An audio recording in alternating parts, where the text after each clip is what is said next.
Bonjour à tous, je suis Cécile Janson, ancienne nageuse olympique. Si j'ai décidé de parler régulièrement de mal de dos et de créer cette chaîne, c'est que moi-même j'ai vécu un enfer à cause de mon dos. Je me suis reconstruit seule et je suis en capacité aujourd'hui de vous dire que c'est possible. Aujourd'hui, je vais vous parler des ados et du mal de dos. Mais juste avant de rentrer dans le sujet, si vous avez l'habitude et que vous aimez mes vidéos, n'hésitez pas à mettre un petit like, à mettre vos commentaires, à me raconter un petit peu ce que vous vivez. Et bien sûr, abonnez-vous. Et comme ça, vous ne louperez absolument rien. Vous pouvez aussi partager. On a tous dans notre entourage, de près ou de loin, une personne qui est susceptible de souffrir du mal de dos. Les ados et le mal de dos.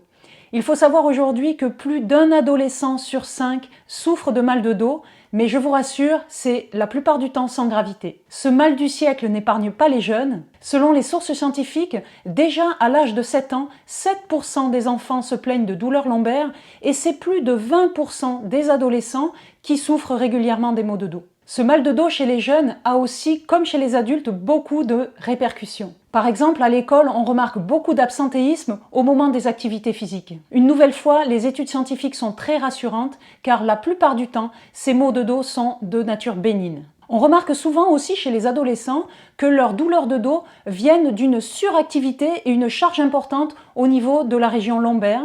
Elles peuvent être dues à des traumatismes ou à un excès lié à des activités sportives.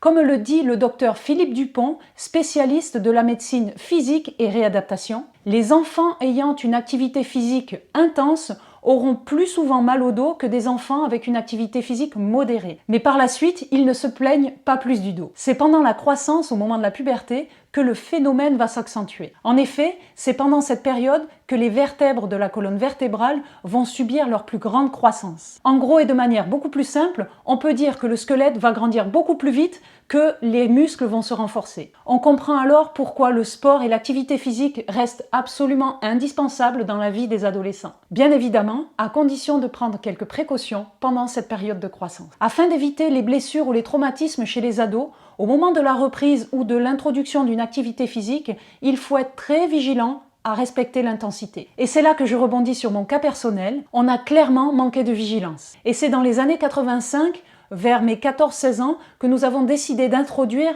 la musculation dans mon entraînement. À ce moment-là, le suivi en préparation physique et les connaissances n'étaient pas au niveau d'aujourd'hui. Je faisais partie des gabarits tout fins et j'étais encore en pleine croissance. Il est évident que les charges que j'ai soulevées en musculation à cette époque-là n'étaient pas adaptées à ma structure squelettique. Ma chance dans tout ça a été que, en contrepartie, j'étais dans l'eau, j'étais en apesanteur, je faisais de la natation et j'ai considérablement renforcé mes muscles qui ont protégé les dégâts que j'ai pu me faire en musculation. Des chercheurs américains estiment que les adolescents ne devraient pas pratiquer plus d'heures de sport dans une semaine que leur âge, ce qui pour un adolescent de 15 ans représente un temps d'entraînement digne d'un sportif de très haut niveau. Ils estiment aussi que par rapport à certains sports qui demandent beaucoup plus de répétitions, il faudrait introduire énormément de temps de repos. Je parle par exemple de la gymnastique. Bien que la cause du mal de dos chez les jeunes soit souvent sans gravité, il est quand même très important de ne pas prendre à la légère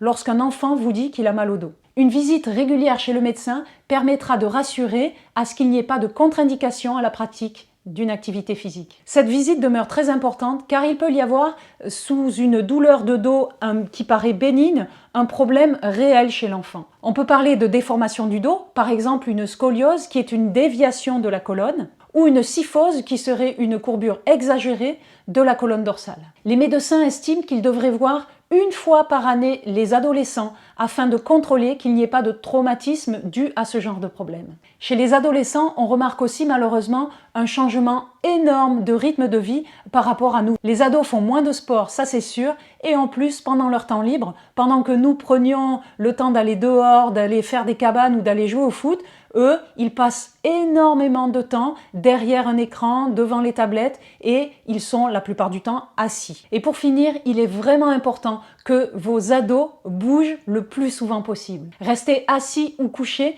ne va pas les aider à construire une structure solide pour affronter la vie. Leur dos a besoin d'une vraie structure musculaire. Plus leur dos sera puissant au niveau musculaire, plus leur croissance sera facile. De mon point de vue à moi, je trouve qu'accompagner un ado à faire du sport le plus tôt possible, c'est lui donner aussi une possibilité plus tard de connaître mieux son corps et de savoir quoi faire en cas de problème. Voilà, j'espère que je vous ai éclairé un petit peu plus sur le mal de dos et les ados. N'hésitez pas à mettre un petit like sous cette vidéo, à partager autour de vous et à vous abonner à ma chaîne pour ne rien louper. N'hésitez pas à utiliser la zone de commentaires pour me dire ce que vous vivez vous avec vos ados et posez-moi toutes vos questions, je réponds à tout le monde. Je vous dis à très vite pour un prochain sujet sur le mal de dos. Bye bye!